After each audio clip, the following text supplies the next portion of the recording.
everyone. Getting ready for story time today. And I stopped at the store and I saw bubble gum. I'm going to get some bubble gum and try to blow bubbles. I haven't blown bubbles in a long time. Can you blow bubbles from bubble gum? Let me try.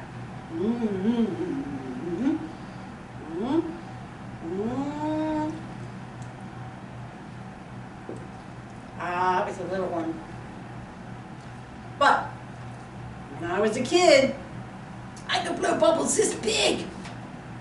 But not so much anymore. I haven't had much practice. I'm going to keep trying now. But right now, excuse me, I'm going to get rid of my bubble gum so I am able to do stories. And maybe you could guess what our stories are going to be about today. Yep, gum, bubble gum. So my first story this morning, well, it's morning here while we're doing this tape, but you may be watching this at any time. And I chose Franklin and the Bubble Gum. And this is one of our easy reading books for beginner readers. And this is by, let me see, hold on. The publication is Kids Can Press. So Franklin, and the Bubble Gum. Franklin can tie his shoes. Franklin can count by twos. And Franklin can get into trouble. Franklin doesn't want to get into trouble. And he doesn't mean to get into trouble. But sometimes trouble happens. One day, Franklin saw a penny. It was on the sidewalk. Said Franklin. Granny always says, find a penny, pick it up. All the day you'll have good luck. So Franklin picked up the penny, then he ran to the candy store. A new gumball machine stood in front of Mr. Mole's store. Franklin put it in his penny and he turned the handle. And a red gumball fell out. A blue gumball fell out. Whoa, said Franklin. He held his hat under his spout and all the gumballs fell out. I did find a lucky penny, he said. Look at all these gumballs. Franklin ran to find his friends. Look, he shouted. I found a lucky penny and look. Ooh, everybody looked. I got all the gum from Mr. Mole's new gumball machine. Wow, said everyone. So Franklin shared the gumballs with his friends. I can chew 5 gumballs at once, said Rabbit. I can chew 10, said Bear. I can blow the biggest bubble, said Franklin. So Franklin blew a giant bubble and pop! I love bubblegum, said Franklin, all over his face. Just then, Beaver rode into the park. Guess what? She shouted. Mr. Mole's been robbed. That's terrible, said Franklin. Someone took all Mr. Mole's bubblegum, said Beaver. That's terrible, said Franklin. Oh, who would? Oh, Franklin stopped talking. Everyone turned to look at Franklin. Uh-oh, said Franklin. Wait a minute, said Beaver. Why are all of you chewing gum? Franklin gave it to us, said Bear. Franklin told Beaver about the lucky penny. There is no such thing as a lucky penny, said Beaver. Well, it sure wasn't a lucky penny for Mr. Mole, said Franklin. Franklin sat down to think. I have to go give Mr. Mole his gum back, he said. But it's chewed, said Beaver. Franklin did some more thinking. I know, he said. I'll pay Mr. Mole for the gum. Everyone ran to Franklin's house. Franklin grabbed his piggy bank. He shook out all his pennies. Let's go, he said, and everyone ran to the candy store. The gumball machine was still empty. Franklin put a penny in the slot, he turned the handle, he put another penny in the slot and turned the handle, and another and another and another. "Hurry up," said Beaver. Franklin put the last penny in the slot. No one saw Mr. Mole come outside. "Wait," said Mr. Mole. "Don't put a penny into the empty machine." Mr. Mole unlocked the lid. He poured in a bag of gumballs. "Someone stole all my gum this morning," he said. Everyone looked at Franklin. Franklin looked up at the sky. He looked down at the ground. He jiggled from foot to foot and finally said, "Well, Mr. Mole, you see, Mr. Mole, Franklin stole your gum," said Beaver. "I didn't," said Franklin. "Well, I did, but I didn't want to. I didn't mean to. I had a lucky penny, and all your gum fell out." "And Franklin paid you back," said Bear. "He just put all his pennies in your gumball machine." Said Mr. Mole. Mr. Mole put a penny in the gumball machine, and he turned the handle. A red gumball fell out. A blue gumball fell out. "Uh-oh," said Franklin. He grabbed his hat, and all the gumballs fell out. Said Mr. Mole. "This machine is broken." "See, Franklin," said Beaver, "I told you there's no such thing as a lucky penny." "Well, am I in trouble?" asked Franklin. "No," said Mr. Mole.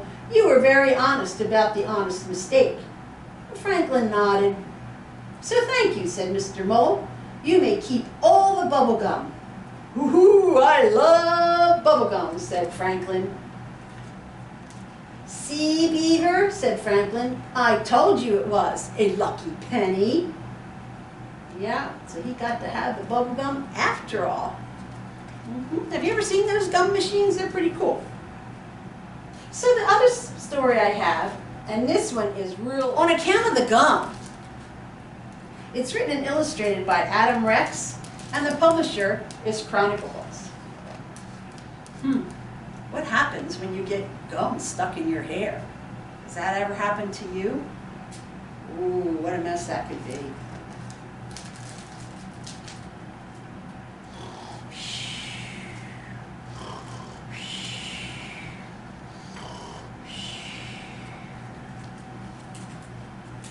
On account of the gum. That's the gum right there that you got in your hair. On account of the gum that you got in your hair, your dad said, "Sit still," and your sister said, "Duck," and you sat very still. Still, the scissors got stuck in the gum that you got in your hair. Okay. Well, we went on some websites, and all of them swear if you want to get scissors and gum out of your hair, you take the 2 sticks of butter and smear them along, and, oh, I see, it appears that those websites were wrong.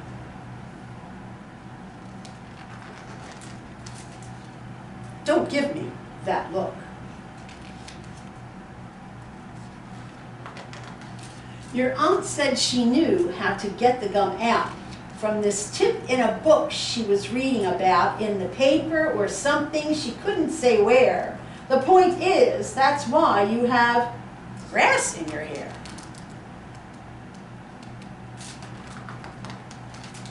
Your grandpa, who said that your aunt was mistaken, is mostly to blame for the noodles and bacon. It's all in this bacony, noodly mess with the scissors, gum, hair, sticks of butter, and grass.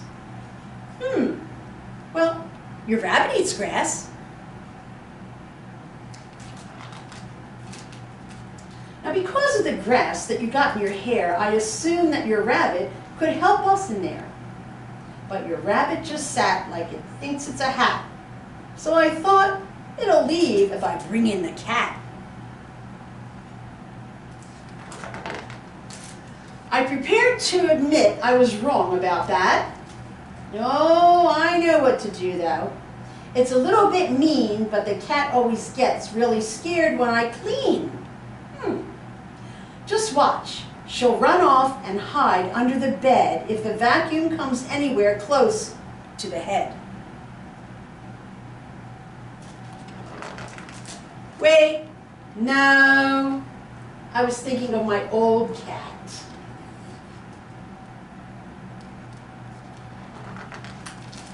Well, your aunt just came back, and she has new take. It's cake. She thinks she can fix things with cake. Don't worry, we stopped her and showed her the door. I doubt she'll be coming around anymore. Though the cake that she made you would upon the floor. Oops.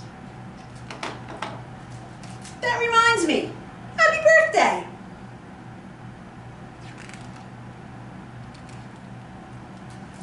All right, let's get serious. This is the plan. We blow the gum out with a powerful fan. Plus, every few seconds we'll pop a balloon. And the guy with the bees said he'd get them here soon. And oh, I hear sirens. The firemen came. They complained when we called, but they came just the same. With their hoses and one of those dogs and a cop and a big pot of chili, they're ready to stop!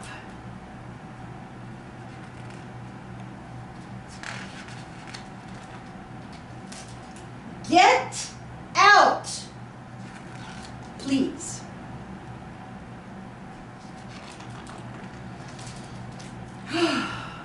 So everyone was leaving and looked at everything in their hair. Do you remember some of the things? Yes, there was the vacuum, the cat, the rabbit, the grass, the butter, the scissors, the gum. Whew, that's a lot in someone's hair. Jeez. And all of a sudden, the gum jumped out. Gee whiz, I said. And as the gum ran away, said, rude.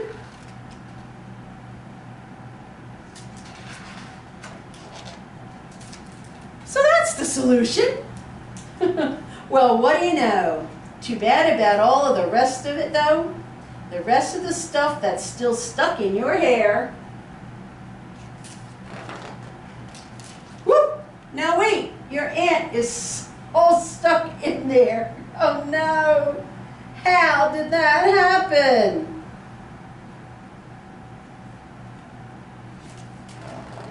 Anyway, you better get to school.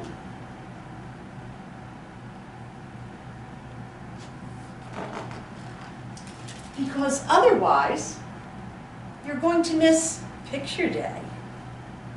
Uh-oh.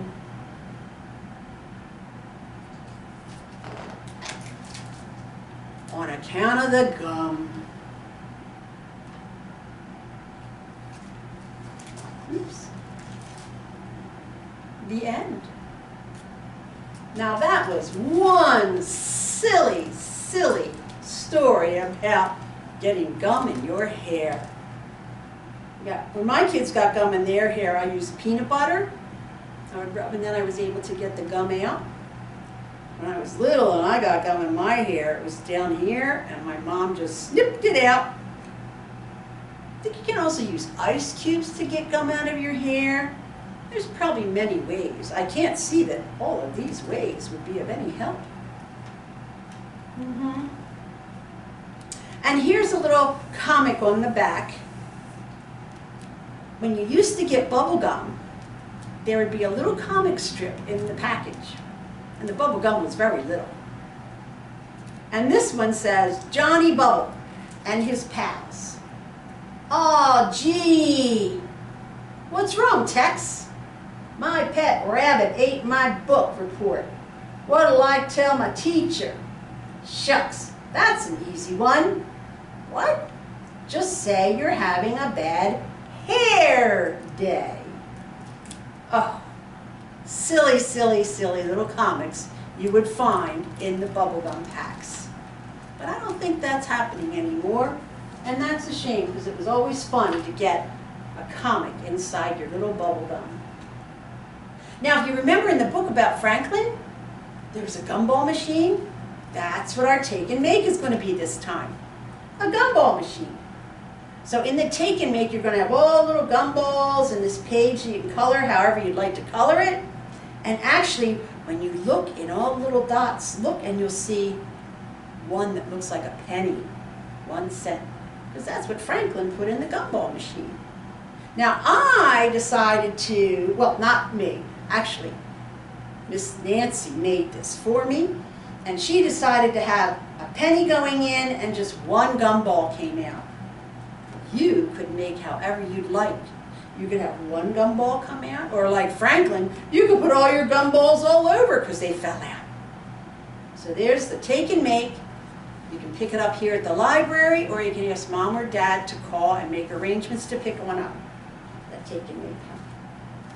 Now, before we close up with a couple of songs, I just wanted to show you, we have a lot of cool books. I didn't even realize this about bubblegum.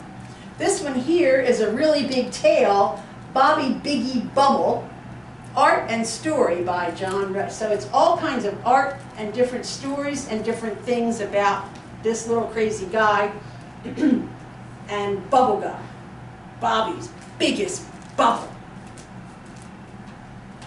We also have Shavella and the Magic Bubble. In fact, in this story, it actually has some Spanish words here and there along with the story. And this one, Pop, the invention of bubblegum. Whew, I wonder how bubblegum was made, but it looks like it's a pretty interesting way to learn how it was made. Goes all the way back to Egyptian time. Woo! Long, long time ago. Now for some of you who are in the early reading or JF reading where you read the older chapter books, we have the Ghost Detectives, and they have a story called Pop. This one, they added a new gadget to their ghost hunting gear, and there's glasses and x-ray vision and all kinds of wonderful things, and they all come in handy when the boys battle a vicious bubblegum that snuck into the Halloween tree. A vicious bubblegum. Whoa. And then we have The Amazing Gum Girl, Choose Her Destiny. Gabby Gomez chews bubblegum every chance she gets. But when her mom declares no more gum, Gabby's love of chewing blows in her face and stretches her to her limits. Wow. What could happen there? We even have CDs. And on this one we have, does your chewing gum lose its flavor on the bedpost overnight? And this story is, this book is about who was the founder of gum. William Wrigley Jr., Wrigley's chewing gum founder. So it's all about how he came up with gum. Oops, I just had his picture and it went by the wayside. See? And the last one I was going to show you is just kind of for fun. I thought you might get a kick out of the picture because this is David Goes to School. And if any of you are familiar with David, he just seems to always get himself in trouble. And of course, in school, don't chew gum in class. Now what do you think David did? So you have to get the book, borrow the book to see what actually David did. So there's some of the books we have here about bubblegum and gum at the library. So now we're going to do a couple songs before we're finished. I'm going to get my spider ready. The itsy bitsy spider went up the water spout. Down came the rain and washed the spider out.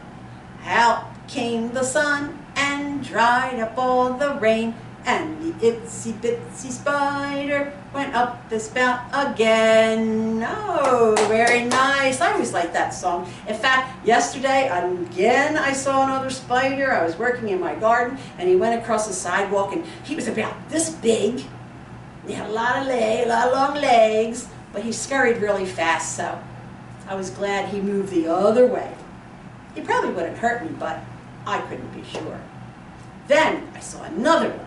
I was digging up some stones, and out came this spider with this big white bubble on its back. I realized it was a mama spider, and in that big white bubble would be all her baby's eggs. So I just watched as she went down under another log. So that's about the itsy bitsy spider. How about now we get our hands like stars in the story room? Oh, I'm in the story room. Twinkle, twinkle, little star, how I wonder what you are. Up above the world so high, like a diamond in the sky. Twinkle, twinkle, little star, how I wonder what you are. Oh, and if you have a clear night, Mom and Dad can take you out to look at the stars. And our last song, I think we all like this one, The Wheels on the Bus. Are you ready? The wheels on the bus go round and round, round and round, round and round. The wheels on the bus go round and round, all through the town. The wipers on the bus go swish, swish, swish, swish, swish, swish, swish, swish, swish. The wipers on the bus go swish, swish, swish, all through the town. The horn on the bus goes beep, beep, beep, beep, beep, beep, beep, beep, beep. The horn on the bus goes beep, beep, beep, all through the town. Doors on the bus go open and shut, open and shut, open and shut. The doors on the bus go open and shut, all through the town. Lights on the bus go blink, blink, blink, blink, blink, blink, blink, blink, blink. The lights on the bus go blink, blink, blink, all through the town. The babies on the bus go wah, wah, wah, wah, wah, wah, wah, wah, wah. The babies on the bus go wah, wah, wah, all through the town. Mommies on the bus go shh, shh, shh. Mommies on the bus go shh, shh, shh, all through the town. Daddies on the bus go bumpity bump, a bumpity bump, a bumpity bump. The daddies on the bus go a bumpity bump, all through the town. Now, you can stand up because the kids on the bus jump up and down, up and down, up and down. The kids on the bus jump up and down, all through the town. Oh, that was very good. I hope you jumped up and down. Or you could also do up and down with your hands. That would work. So, this is the end of our story time. I'm Mrs. Ken, or Miss Diane, whichever you'd like to call me, West Stafford Free Public Library, and I hope, and I think, pretty soon you'll be able to come in for story times and programs and different things. I do hope it'll be soon because I miss you all, and I want to give everybody hugs, and I'm wishing you all the best and all the love. And yes, I still have my mask. So even though I got my vaccination, there's some areas you still need to wear your mask, and that's what I do. And since I'm going to head out to where there's some people, I'm going to put my mask on now. So, bye-bye, everyone. Bye-bye.